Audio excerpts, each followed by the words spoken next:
everybody, and welcome back to the channel. My name's Amanda N, and today I'm talking about the other episode from the poll that I did. So before I talked about internet sleuths, now I'm talking about the true crime community. I'm mostly focusing on it here on YouTube and a little bit about Reddit because those are the platforms that I'm most familiar with when it comes to the true crime community, but of course I know that it's far, far bigger than that. That's just what I'm talking about. But anyway, this is going to be conversational, kind of lighthearted. I guess not lighthearted, but definitely unscripted. So we're just going to dive right in. So first, let me clarify that this is all my opinion. So leave your own comments down below. Let me know what you think, but I just want to talk about why I believe the true crime community can be harmful when it goes too far versus helpful. So first, I'll talk about why I don't speak on true crime, or why I believe that less people should speak on true crime. The first is that I think it's really, really important to have the family's consent. So when we speak on living people, if it's a celebrity, you don't necessarily need consent. They're a public figure. But to argue that someone is a public figure now because they died,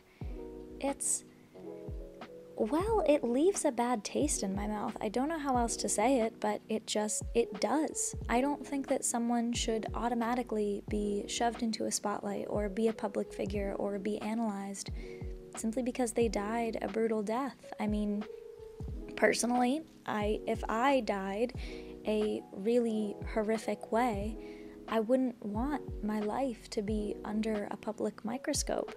One of the reasons why I'm not showing my face here on YouTube, or why I'm debating about showing my face in the future, is because I don't necessarily want to be a public figure. And I think that's true for a lot of us. For some of us who want fame, maybe it's not, but I doubt that you guys want fame by being murdered brutally. So I just think that putting yourselves in that person's shoes is really important, and I understand that it might not be possible for some people, but I think that it's important to at least try to be empathetic, to understand that the family should at least have a voice.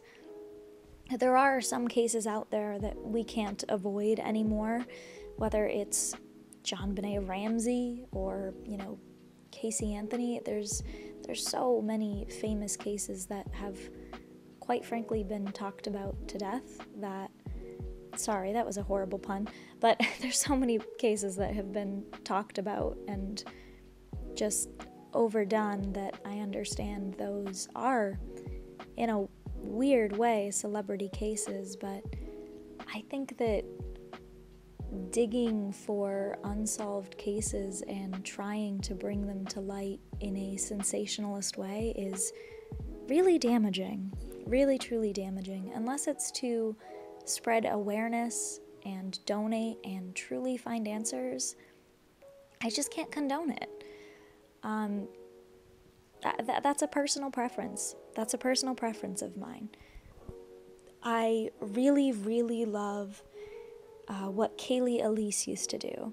I'm curious if anyone here has heard of her. I know I don't have a ton of subs, so I'm sure that most of you guys haven't heard of her, but she used to be really quite big on the true crime community before it's become what it is now, before it's become so large. I realize that probably makes me sound dated, but I remember adoring the way that she would talk about unsolved cases because she clearly had a lot of compassion, but she was also very serious in how she handled the case.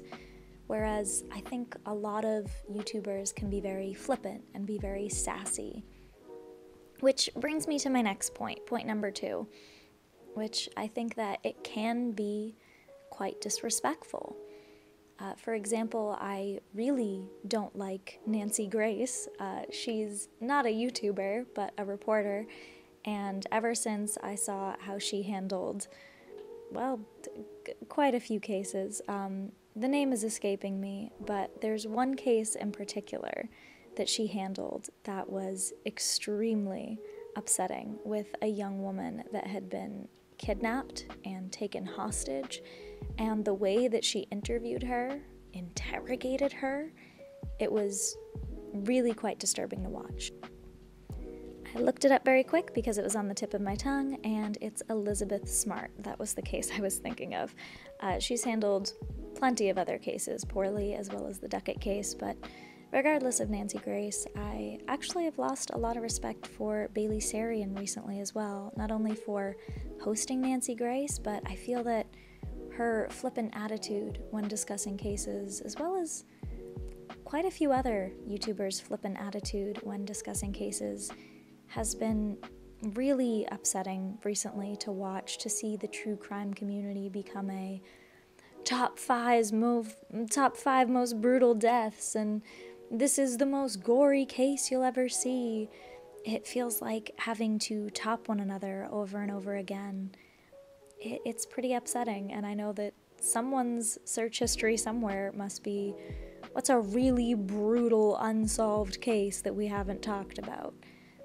To think that way, to think of it as cases and views and clicks instead of people, I think it becomes a very slippery slope very fast.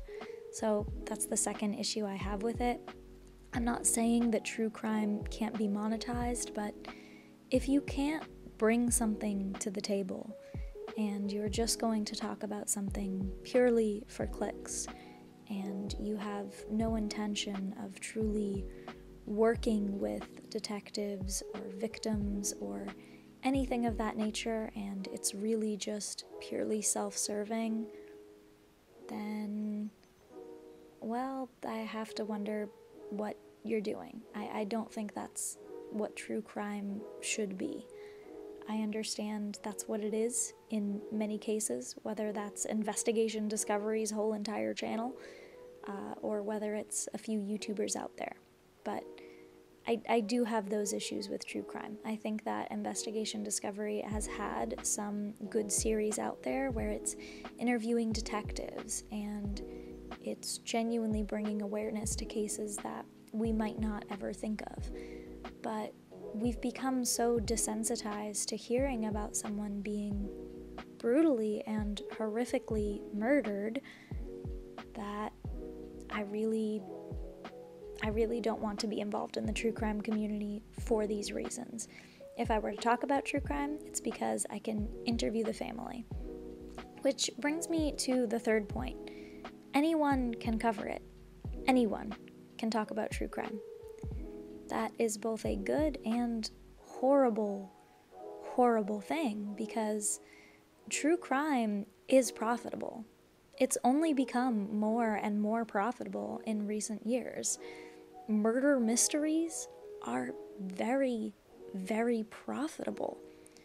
So the fact that anyone can talk about it means I'm sure that there are people purely talking about it for money and to profit off of people's deaths.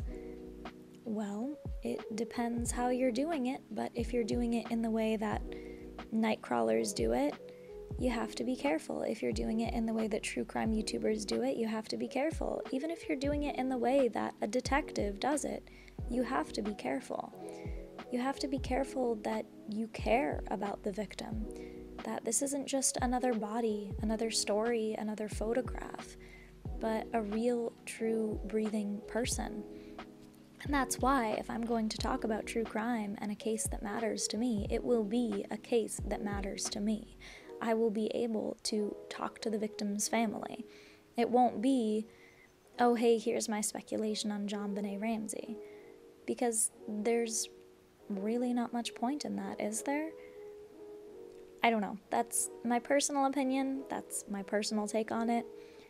I feel that true crime has become so common, that death has become so common, that people have become just numbers, and it's a little depressing to think about it, and many of us are just numbers. Of course, I'm not expecting us to get worked up over every single death that we hear in the news, but I feel like we should care just a little bit more than we do, and I think that a lot of people in the true crime community don't.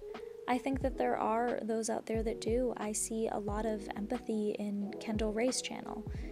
Some people say she doesn't. I've seen her show some empathy, and I've seen other channels seemingly show empathy. I'm not the perfect judge of character by any means, but I do know that when you host people like Nancy Grace, or when all of the comments below an episode are, "Your hair looks so good," or "Oh my gosh, that was so bad," or "I love your outfit," or "Wow, I can't wait to order that new hoodie," well, then I do question the channel's lack of empathy.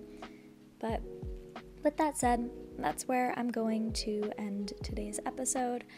I just wanted to talk about that, kind of get it off my chest. It's been on my mind a lot lately, and I've also seen a few comments here and there asking me to cover true crime cases, and again, this isn't to say that I will never do it, but there's a lot of things stopping me from doing it, and if I were to do it, I would want it to be incredibly, incredibly respectful.